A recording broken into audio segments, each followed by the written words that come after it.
As the Summer Olympics are moving to 2021, the athletes are taking advantage of this extra time. KU vaulters Hussein Al-Hizam and Zach Bradford are taking this added year as a chance to push themselves more. I've been doing track since I was 4 or 5 years old. I can't really remember because my dad was a track coach back at home. But I've been thinking about the Olympics, I don't know, since I was like 12, 13 years old. As soon as I really started, to get into the sport and start loving it, that's when I started, thinking about, okay, this is what I want to do. That's the goal that I have for myself, and those are the standards that I'm gonna hold myself to. I think we've been training, we've known the Olympics has been there, the trials has been there, but we've been training since last November, October.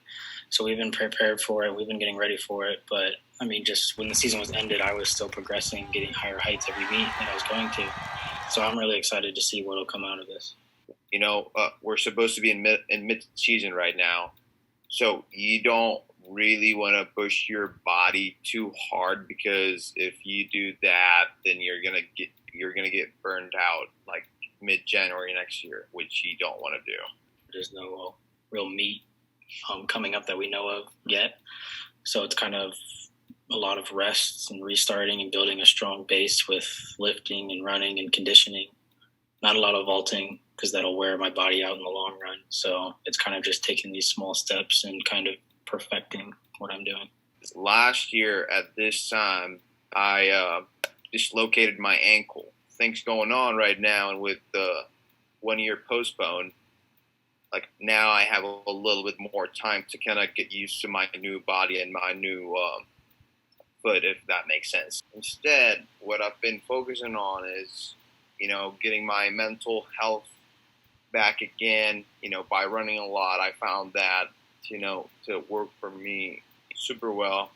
A lot of it now is just myself in my house, just motivating myself, finding the time to get it done every day. And I have my coach, obviously, who can tell me what to do, but he can't be there and watch me what I'm doing. So it's kind of just a mental practice of staying strong and getting what I need to get done.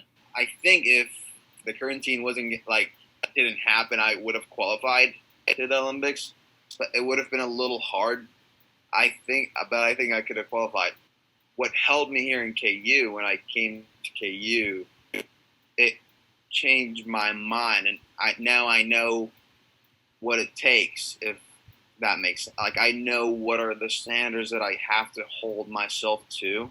I think myself and a lot of other people think it's an advantage to have this time, because we can all kind of sit back and look at how we've trained so far and kind of see what we've done right, what we've done wrong.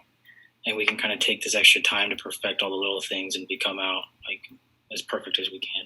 I believe in training and being consistent of the things that you do, and changing, those little tweaks in your training every year, and understanding how your body works. I think that's what makes an athlete successful. Many of the 11,000 athletes are facing new challenges with the delay, but for the University of Kansas, there is still a strong future for gold.